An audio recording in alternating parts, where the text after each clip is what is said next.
everybody should set their own aims correctly and based on their potential and based on their ability. Ошо экономика бөлүмүн туура көрдүм. же болбосо бир таш тыргытсаң экономизм башына кетипчи. It will help you to think in different way at least. Дароо эле укмуш адис болуп кеттим деп айта албайм. Туура кылган иштер дагы бар, бирок кээде жаңылып да калат.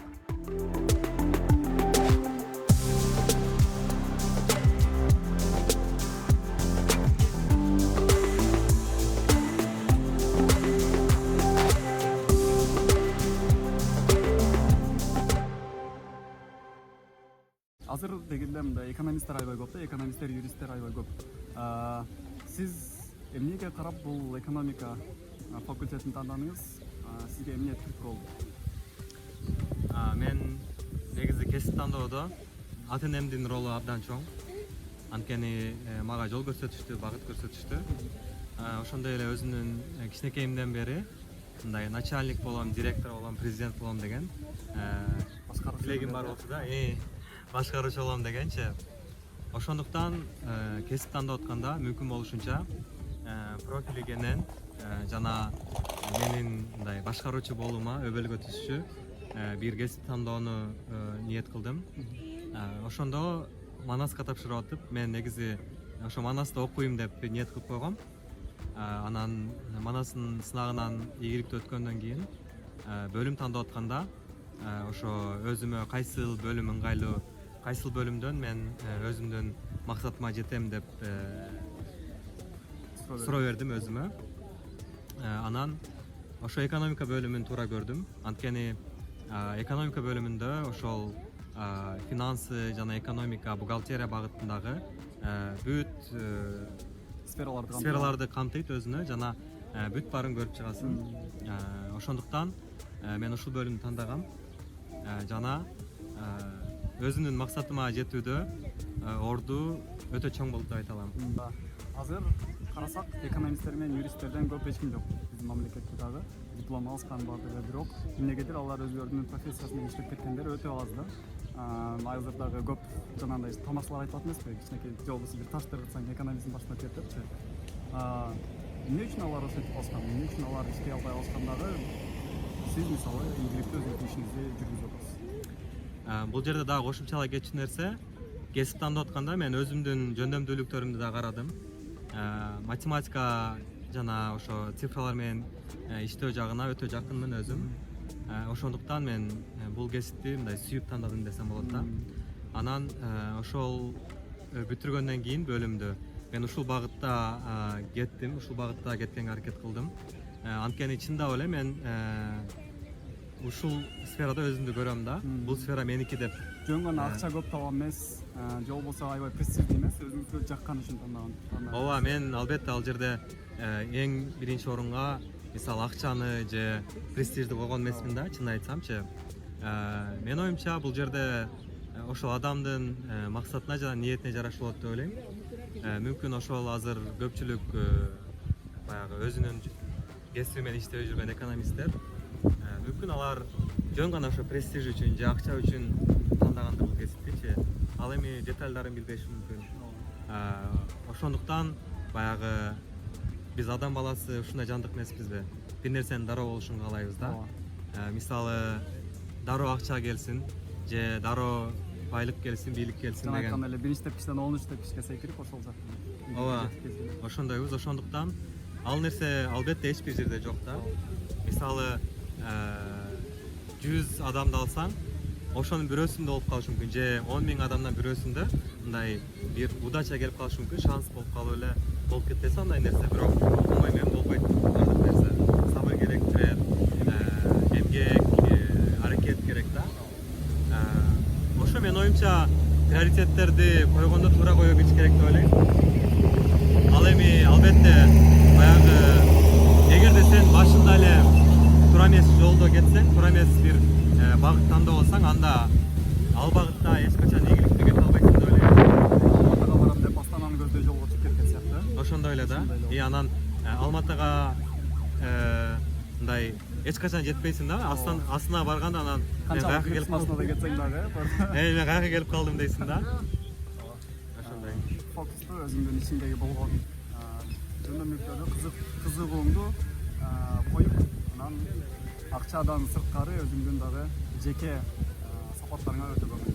Албетте, мисалы менде деле айтып кетейин, баягы дароо эле укмуш адис болуп кеттим деп айта албайм. Мен деле кыйынчылыктардан өттүм.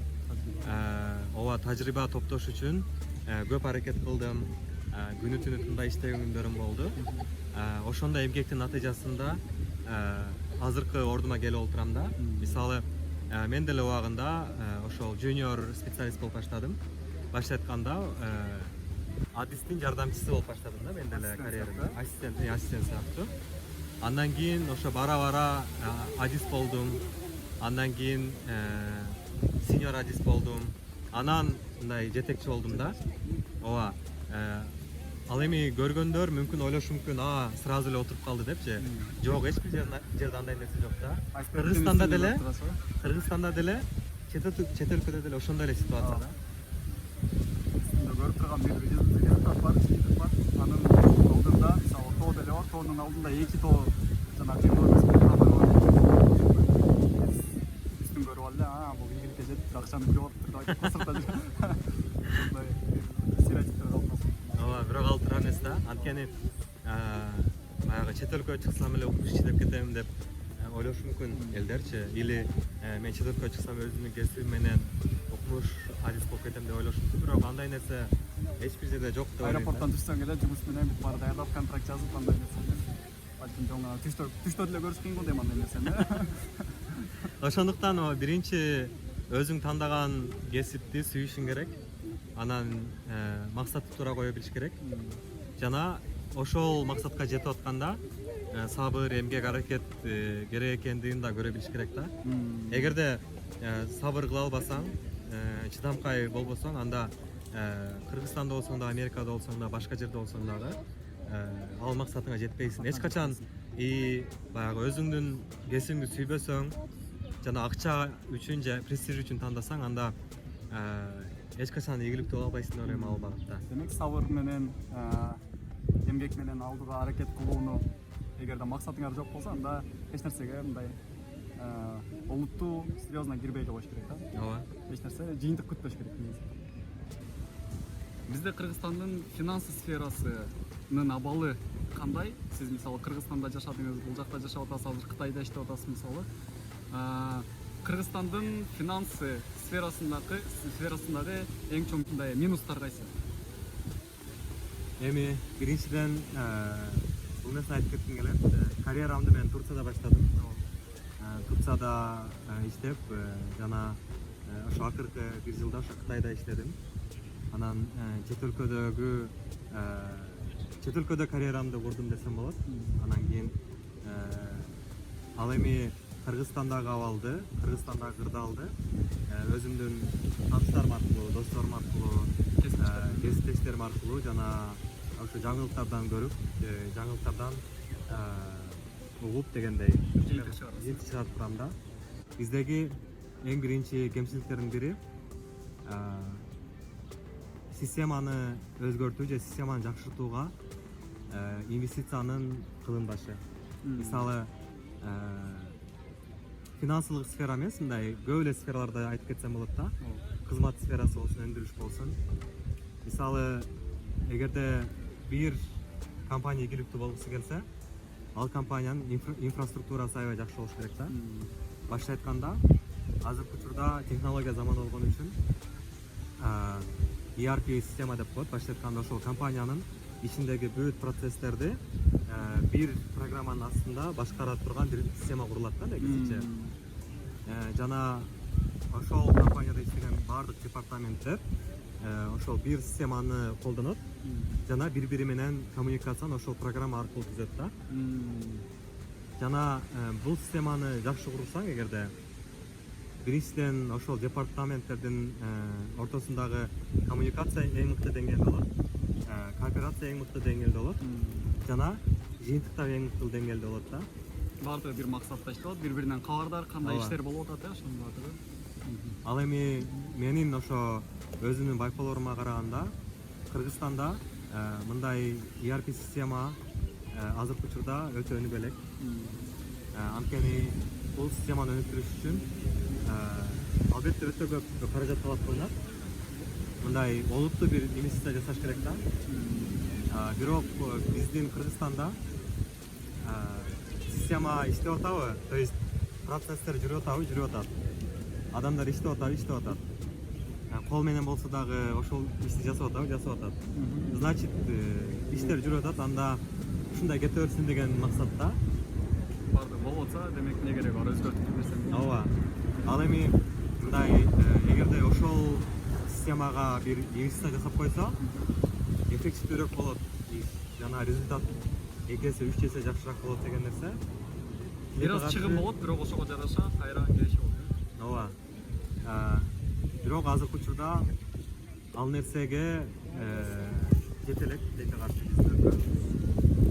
Анан эми албетте бул системаны ишке киргизген жана мыкты деңгээлде практика жүзүндө ишке ашырып аткан компаниялар болуш керек сөзсүз түрдө.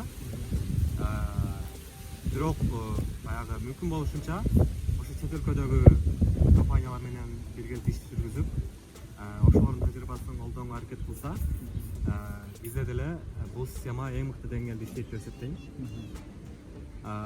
Бул ошо эң чоң кемчиликтердин бири деп ойлойт элем. Демек, процесстерди системага салуу, ошол айбайчанын жакшы бир кеңеш болуп кетти окшойт. Бул биздин ар бир сферага эле тиешелүү го дейм, финанс болсун, ошол эле биздин билим берүү системасы болсун, кайсы болсо дагы система менен иштеген азыркы мындайча айтканда заманбап жашоодо система өтө маанилүү. Ооба.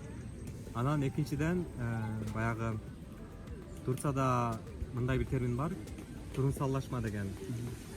Курумсаллашма деген кыргызча корпоративдик маданият. Ооба.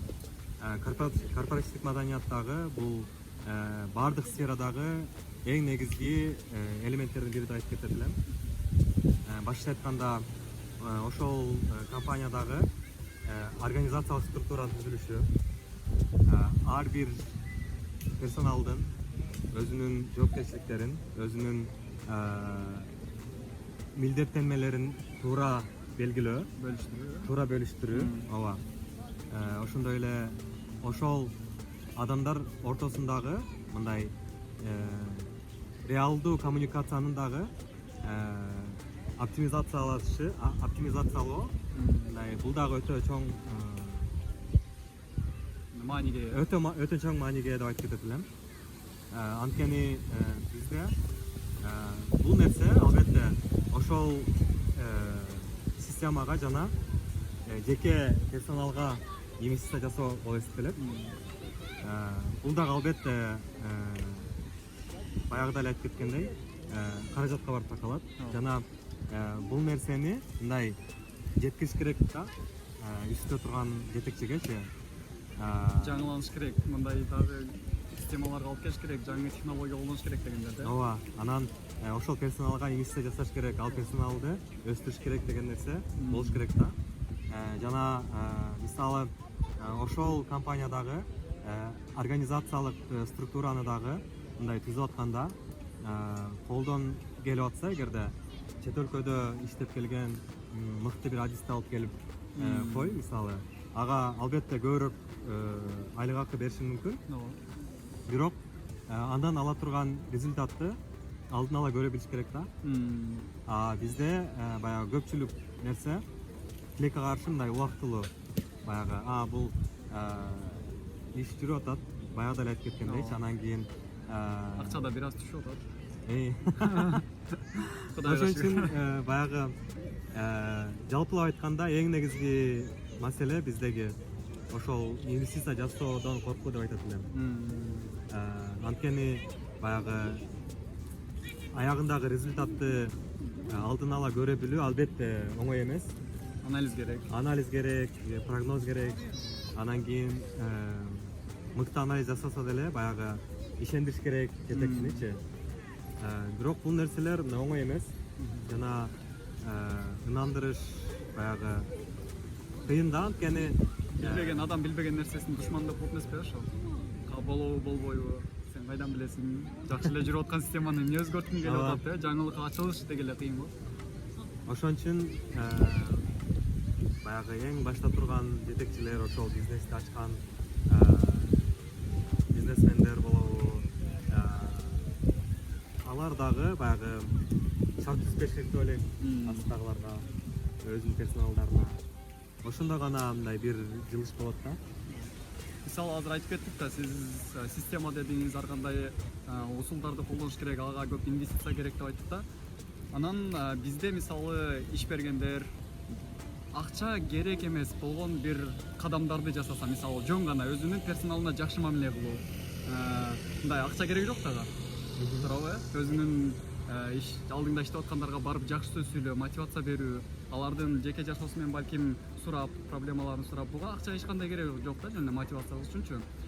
Четки мамлекеттерде карасак, директорлор болсун, бөлүм башчылары болсун, алар дайыма иштеген адамдар менен мындай коммуникацияда болушат да, алар сени потенциалыңды ачканга аракет кылышат, сен жакшысың деп сен менен сүйлөшүп турушат да. Балким ошого дагы биздин иш бергендер, бизнесмендер көңүл бурса, аябай сонун болуп кетет.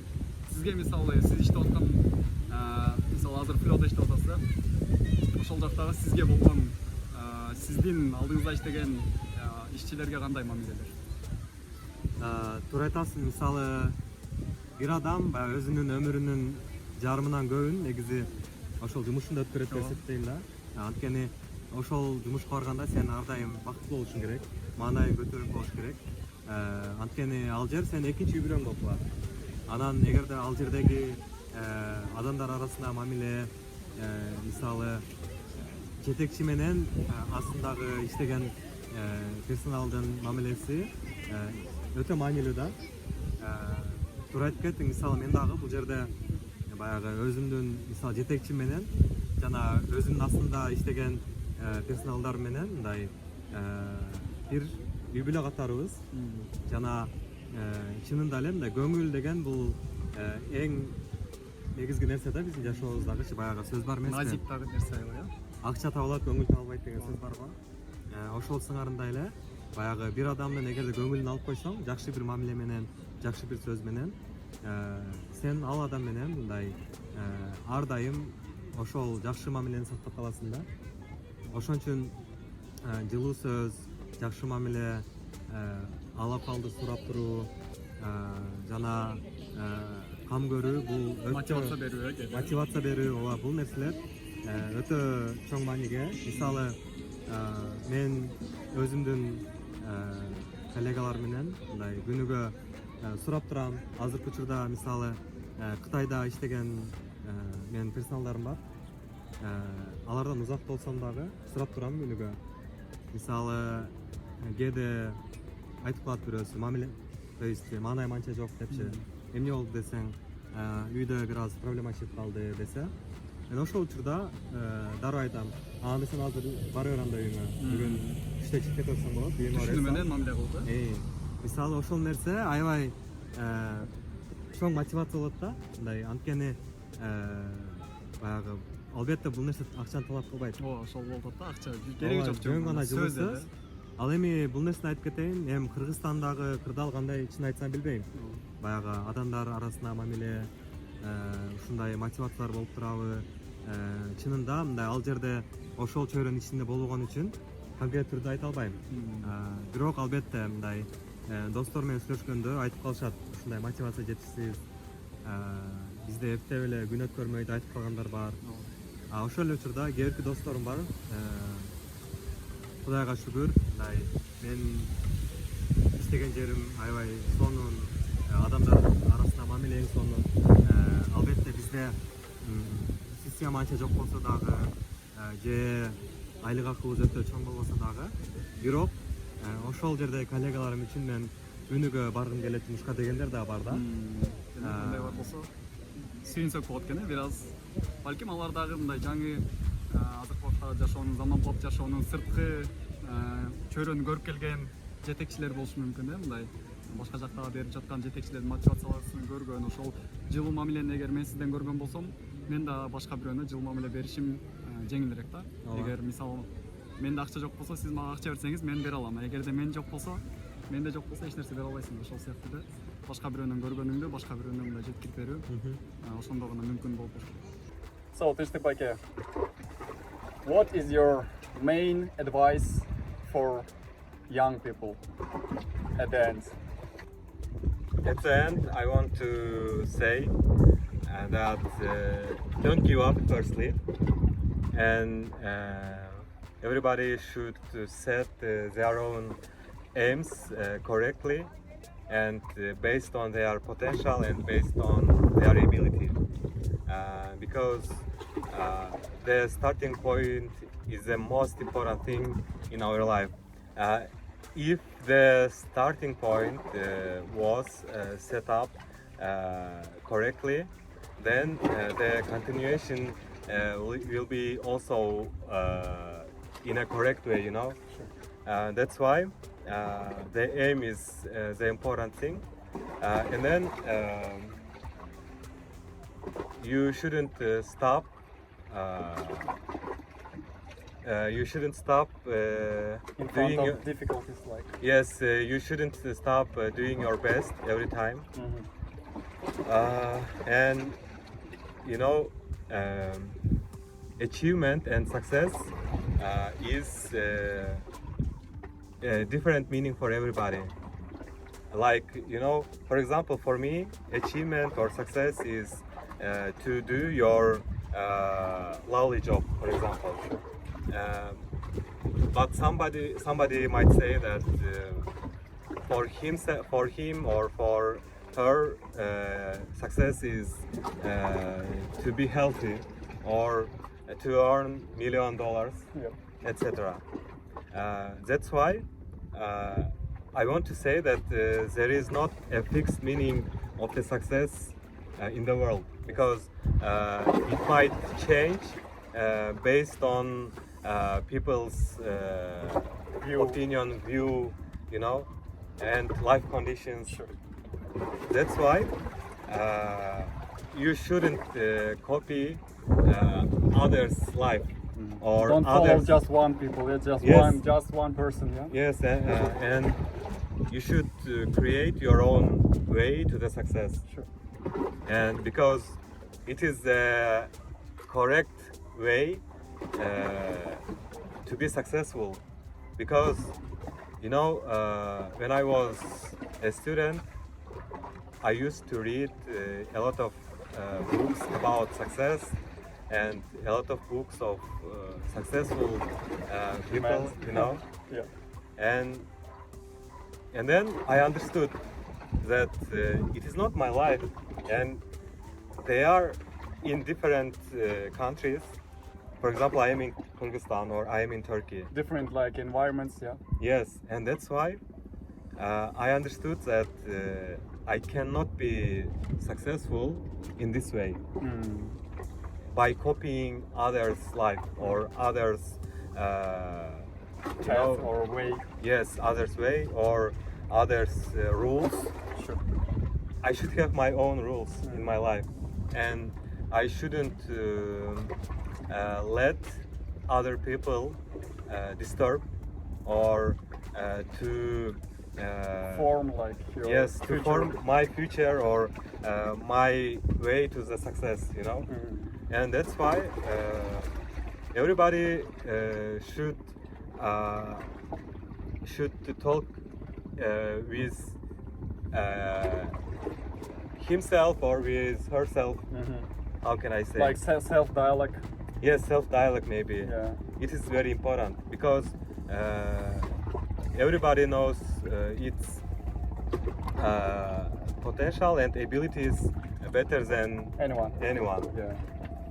This the point. Yeah. Yes, You have that's to hear why. yourself and make like decisions based on that. Yeah. Yes, and as I said, the turning points in our life is also the most important things.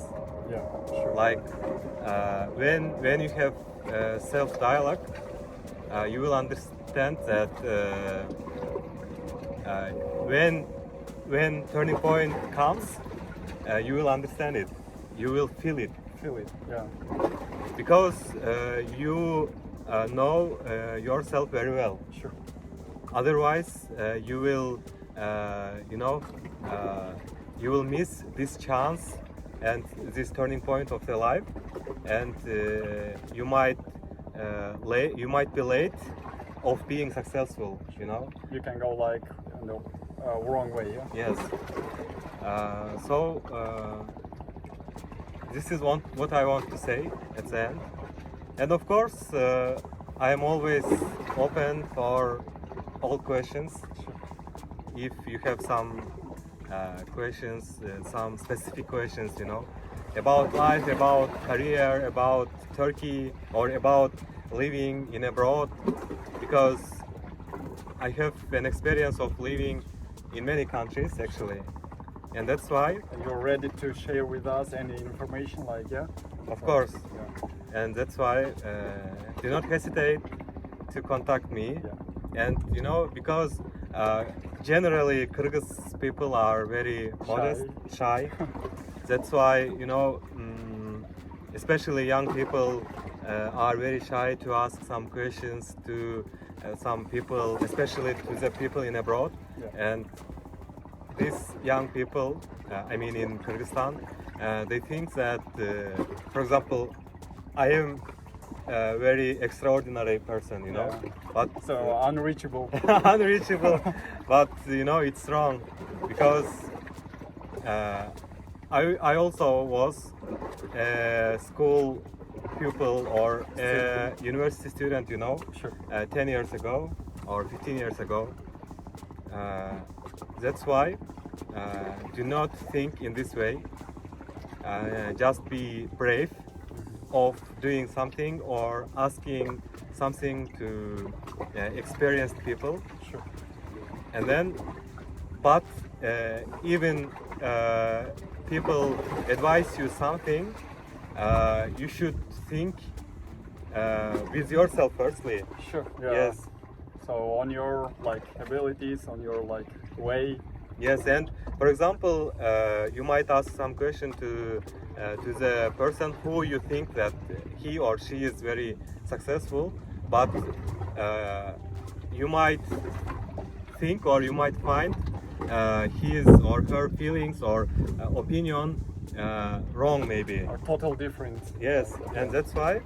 But it will help you to think in different way at least. It will help you to open your maybe some extra abilities which you don't know. Sure. That's Yeah. why it is very important to ask, to investigate some new things, to search for new opportunities, etc. And don't look at something just don't you shouldn't look, you shouldn't see, you shouldn't see what is inside, you know. You should about profession, for example, you should investigate the details of this profession.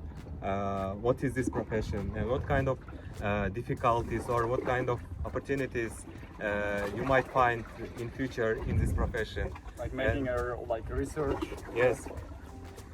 By making research, by asking to the people who is in this profession, Yeah. in this area, you know. And then you will be able to create your own way to the success. Okay. So this is our interview, guys. So, Christopher, thank you for this interview, and we wish you all the best and on Thank your you. way to success. And yeah, guys, keep in touch. We are here. I want to thank you also. It is a great job, you know, to share this kind of videos, to give your effort to this, to do this interview, because you know, you might be selfish, you might think about only your life. You might focus on your life only, but when you want to share with other people this kind of things, it is an extra effort or an extra job, maybe, I don't know. And for it, you should be really kind and strong, you know. Yeah. And it is an amazing thing. To share So something. yes, thank you very much. And I wish you also success Thank you. in your education life, career, you know, in your life, private life. Personal life Yes. So and I hope we will keep in touch always. Sure. So we are And- here. Yes, and maybe in future we will have some other Мына projects. достор, бүгүн биз Тынчтыкбек Кубатбеков байкебиз менен бүгүн жакшы интервью кылдык, жакшы кеңештерди алдык. Тынчтык байке, сизге чоң рахмат. Биз бул кеңештер менен бөлүшкөнүңүз үчүн. Албетте, азыркы убакта жаштардын өзүнүн жолун тандоодо, карьерасын тандоодо бул алтын кеңештер болду окшойт. Жана ошондой эле жана кыйынчылыктардын алдында өзүңдү кантип алып жүрүш керек, ошолор боюнча берген маектериңиз жана кеңештериңиз үчүн дагы бир жолу ыраазычылык билдиребиз. Ийгиликтерди каалайбыз сизге. Рахмат Эрмек, сага да чоң рахмат ушул интервьюну уюштуруп атайын убактыңды бөлгөнүм үчүн. Бул мен оюмча биздин мекендештер үчүн, өзгөчө жаштар үчүн өтө чоң бир маалымат деп ойлойм. Ошондуктан пайдалуу болот деп да ишенем, буюрса. Мен дагы айтып кетерим ушул сөздүн аягында өзгөчө окуучуларга жана студенттерге жана чет өлкөгө чыгууну каалагандар болушу мүмкүн, чыгууну каалабагандар үчүн болсун, бирок жалпы эле жаштарга айтарым, эң негизгиси өзүңөрдү таанып билгиле. Өзүңөр менен сүйлөшкүлө, көбүрөөк өзүңөрдүн потенциалыңарды ачкыла, өзүңөрдүн жөндөмдүүлүгүңөрдү тааныгыла, талантыңарды тааныгыла. Ошого жараша жаңы хоббилерди тапкыла, ошого жараша кесип тандаганга аракет кылгыла. Жана ошондой эле бул жолду басып өткөн байкелерден, эжелерден кеңеш алуудан эч качан тайманбагыла, эч качан тартынбагыла. Анткени бул жолду басып өткөн адамдардын силерге айтар көптөгөн нерсеси бар экенине ишенем. Анткени ар бир адам бул жашоодо туура кылган иштер дагы бар, бирок кээде жаңылып да калат. Ошондуктан ошол каталарды мүмкүн болушунча кайталабаганга аракет кылышыңар керек деп ойлойм. Ошол эле учурда баягы ийгилик деген нерсени мындай бир гана нерсе катары карабагыла деп айтып кетер элем да. Анткени ар бир адам үчүн ийгилик ар түрдүү болушу мүмкүн. Ошондуктан силер дагы өзүңөрдүн бир ийгилик жолуңарды жараткыла. Ал үчүн биринчиден максатыңарды туура коюшуңар керек. Ошол чокуда турган бир максат силер үчүн бир ийгиликтин бир жыйынтыгы болсун дейли. Бирок ошол максатка жетүү үчүн жолду туура куруу бул өзүңөрдүн колуңарда деп айтар элем. Анткени адамды өзүнөн өзү, то есть өзүнөн башка эч ким туура мындай мыкты деңгээлде тааныбайт деп айтар элем да. Эгерде адам өзүн туура таанып биринчиден, экинчиден максатын туура коюп, ошол максатка карай жолду туура түзсө, анда ошол максатына жетүүсү оңой болот деп айтар элем жана ийгиликтүү инсан болот да. Ошондуктан эч качан тартынбагыла, пикир, идея же кеңеш алуудан дагы тайманбагыла. Ошол учурда мен менен дагы силерди кызыктырган кандай суроо болсо, ар дайым сурасаңар болот. Учурда технология өнүккөн заман. Мага ар түрдүү интернет булактарынан жазсаңар, байланышсаңар ар дайым. Экранга жазып коебуз азыр аккаунттарды. Ооба. Ошол жактан байланышсаңар, чындыгында мен жазганда 2-3 мүнөттүн ичинде эле жооп берди, чындыгында. Өтө ачык жана бөлүшүүгө даяр адамдар. Тынчтык байке жана жазгыла жөн гана. Кээде жөн гана сураш керек болот, сурагандан сенин балким жашооңду өзгөртүп кетиши мүмкүн. Ошондуктан бир гана суроону узатуу сиздин жашооңузду өзгөртүүгө жарап жатса, демек сураш керек. Ошо Эрмек, сага да ийгилик каалайм. Рахмат. Буюрса мындан дагы сонун проекттер жасашыңа ишенем. Жана бул жакшылыгыңдын акыбети өзүңө кайтсын, сообу да өзүңө кайтсын, буюрса эки эселеп, 10 эселеп. Ошо дагы жакшы күндөрдө жолугушканча көрүшөбүз.